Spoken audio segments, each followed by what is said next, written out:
fucking noise for yourselves for coming out tonight, cause we did that shit straight up. I can say goodbye to being broke. Hell of the bread.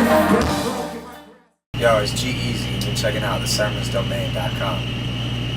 What's going on? It's your boy Sermon, thesermonsdomain.com, and we're chilling here with Eazy. Man, how you doing? I'm good, man. I'm having a crazy adventure right now. This tour has been everything, everything we worked for and put so many, paid dues, paid, you know what I mean? Like, did every other tour, opening up, building towards this. So now this feels like the first tour. Mm-hmm. I'm out here, like, finally headlining with a bus. Like, now is where it all begins. We scale up from there. Mm-hmm. How are the shows been? I know they've been all sold out, so yeah. how is it been? It's just love, man. The tour is where you get to interact with the fans. It's one thing to read the tweets and Facebook comments every day, but like coming out and seeing every show sell out and the fans scream and know the words, you know what I mean? Especially to the new stuff we've just been releasing, that's what you do it for. The fans complete the whole thing. It's like without them, I'm just some weirdo making music in a room. Yeah. So that's like completes the whole equation is when we come out and tour and play this music for them and see how they react. Mm-hmm. So last summer you went on tour, Lil Wayne, T.I., and 2 Chainz, and there's a couple others on there. So like, what did you learn from being on the road with them? Man, you learn a lot. It was a humbling experience, but being around them, you look at any of those guys, they did it. From Wayne down to T.I. down to Chainz, like they've done it at such a large scale. You take notes every day. Mm-hmm. Whether it's their presence on stage, the talk breaks, the merch, the song selection, the set order, all that kind of shit, the energy, how to react to, how to interact with the crowd of that size, and how to work every side of the whole, How beneficial was the tour to you? I you feel like you gained a lot of new fans off of it? I wouldn't say I gained that many fans as much because I was playing so early in the build. Yeah. But I was inspired every day, kind of with the frustration that came with that. Not frustration, but getting off stage, just feeling inspired. Like, all right, go back to the studio because we had the studio set up in the back of the bus and work.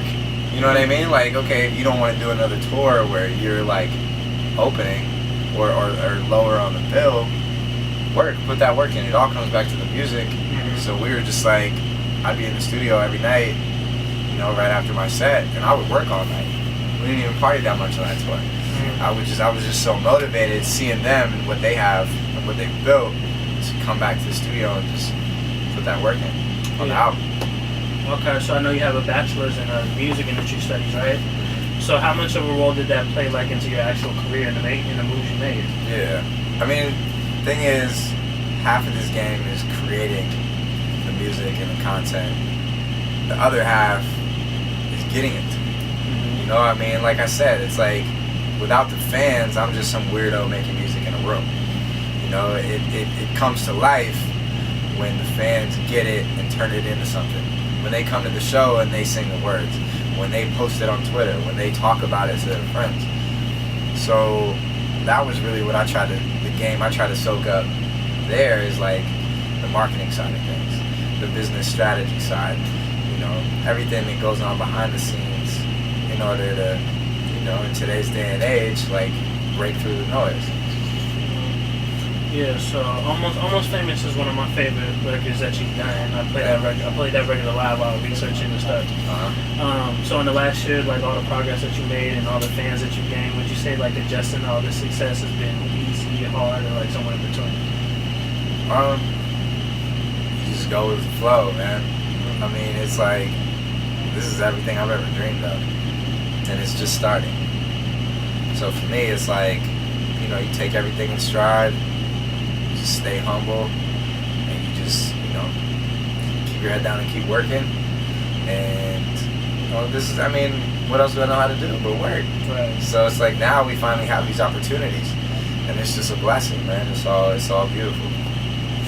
So let's talk about the debut album. These things happen. So why did you make it that title, and like what does that mean towards your career thus far? We live a crazy lifestyle on tour. Like last tour, we kind of like buckled down and really worked a lot.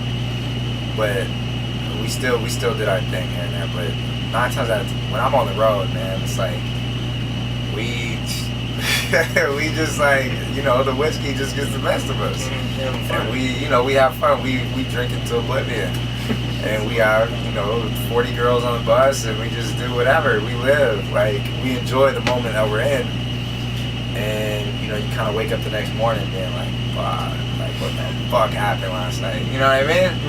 And it's kind of like this nonchalant reaction to this crazy lifestyle we live. It's like, fuck, these things happen. What can I say? Like, sometimes you pass out with a whiskey bottle right next to you. You know what I mean? Like, but it's also the same kind of reaction and response to where this music has taken us. You know, it's like I was like growing up in the Bay, just like dreaming of taking this music around the world, like dreaming of having a fan base of people who cared about the shit I was making, you know. And we worked so hard for so many years that for this to finally kind of come to fruition or begin to, it's like, fuck, these things happen, you know what I mean? Yeah. Like, you know, so it's just this reaction to this crazy chapter of my life that we're in right now. Also, one of the tweets I remember seeing earlier this month was that you had tweeted that you and E40 had a conversation. So like, it sounded like a collaboration's coming, like Power Move. Yeah. So is that going to be like on the album? Or? So, bruh, like 2 days ago, the day of my Fillmore show in San Francisco, I mean, to me, that show was like a bigger deal to me than almost any other day. Because, I mean, anytime like you're playing like at home in the Bay, it always means that much more. So to have the Fillmore sold out crazy, you know what I mean? Like, that was a moment for me. It was a special day. So I wake up, and my phone's like, I check my phone, and it's like, missed call from me 45 minutes ago. I'm like, woo, wake up, you know what I mean? Call him like, Uncle Earl, what up? And he's like, what's up, nephew? You got mail. And I gotta check my email, and he sent me the verse. And he told me that he was gonna do it. Like, I had sent him the record, and he was like, yo, I love this. You're telling stories on here. This is amazing. This is like where we're from. You know what I mean? You're putting on for the Bay. And, you know, and then he sat on it, and a week or two went by, and I'm like, I need Uncle Earl on the album. You know what I mean? Like, where's 40 Water at? And, but he takes his time, you know what I mean? But he does his thing. Yeah, always gives quality. Yeah, always quality. So when I checked the email and listened to the verse, I was just like, man, that's just crazy. Like, I got E40 on my album. Like, that's just a moment for me, you know what I mean? Yeah. Like, coming from growing up listening to him to having him on the album, he jumped on Far Alone. So, okay. Yeah. So it's going to be like, it's not going to be a remix, it's just going to be a new version? It's just going to be the new version with E40 on it. Is JM still on it? Yeah, of course. Okay. Any other collaborations you can talk about? I know the album's coming out. Is it Yeah. next month or May? ASAP Ferg hopped on the album. Yeah, but he's been my, like, their whole crew, like, we've been cool since like that shit first started to, you know what I mean? Like, we randomly met them and just kicked it and just smoked it and just chill. Like, me and Rocky, like, super early, and he invited me to open his first New York show he ever did. Like, and we've just been cool ever. Like, that, at the end of the day, I always want collaborations in music to be like organic. It makes sense, and not just like contrived and just for the, you know what I mean? Yeah, like, just for the fuck of it, just for a look. Like, it's got to be real. So yeah, that's pretty much it. E40 and ASAP Ferg. Okay. Yeah. So, last two questions, just random. What is your favorite spot to eat in your hometown and why? Gordo's on College Ave in Berkeley. It's a little taqueria. Anyone in Berkeley, I don't know who Gordo's is. It's amazing. Yeah. It's just like where I grew up going, like getting burritos.